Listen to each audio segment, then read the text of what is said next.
In this video, I'm going to demonstrate the new item creation feature in Garage Hive. So I'm going to start from within a job sheet. I'm going to start with the normal scenario in which you've raised a purchase order using a MISC part number. So I'm going to go ahead and open the purchase order, which would be the typical workflow.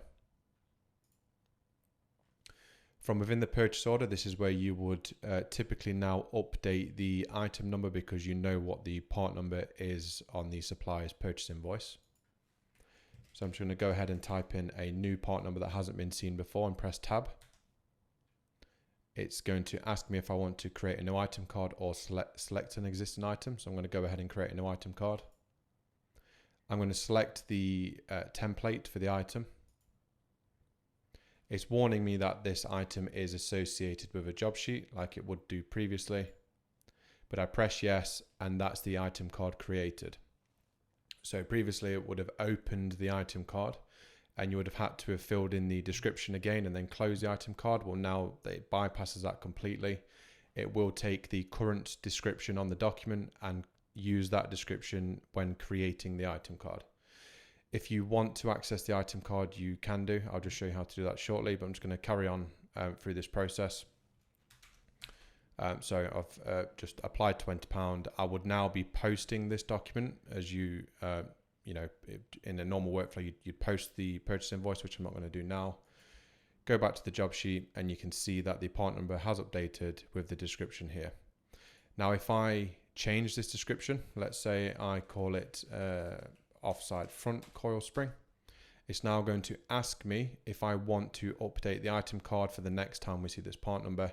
If I select yes, that has now updated the item card description. We've also added a function to open the item card easier. So under the line menu, under line, select card, and this will open the item card that you have selected. It will also open the labor card if you have a labor line selected. Now let's say you have an item where you don't want to update the description. Under the inventory setting, under show more, we've introduced a new field which is called update item description from documents. If you set this to default, no or yes, it will behave depending which setting that you use. Default setting, so I'm just going to show you how to set the default setting. If you search for inventory setup, you can see here that you can set a default. So you can tell the system to always ask if you want to update the description, or you can automatically update the description without asking, or you never update the description. This is dictated in inventory setup. Now let's say you don't use the workflow, you don't use MISC, and you actually already know the part number from the supplier. We've also got that covered. So I'm going to go ahead and add another line. I'm going to go ahead and add another part number that's not been in the system. So you see here, press tab, again, create a new item card, select the category, and simply update the description from the job sheet. Do you want to update the item description to near side front coil spring? Yes, we do.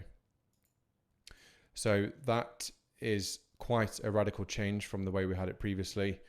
It should save quite a significant amount of time. Really look forward to your feedback. Thank you.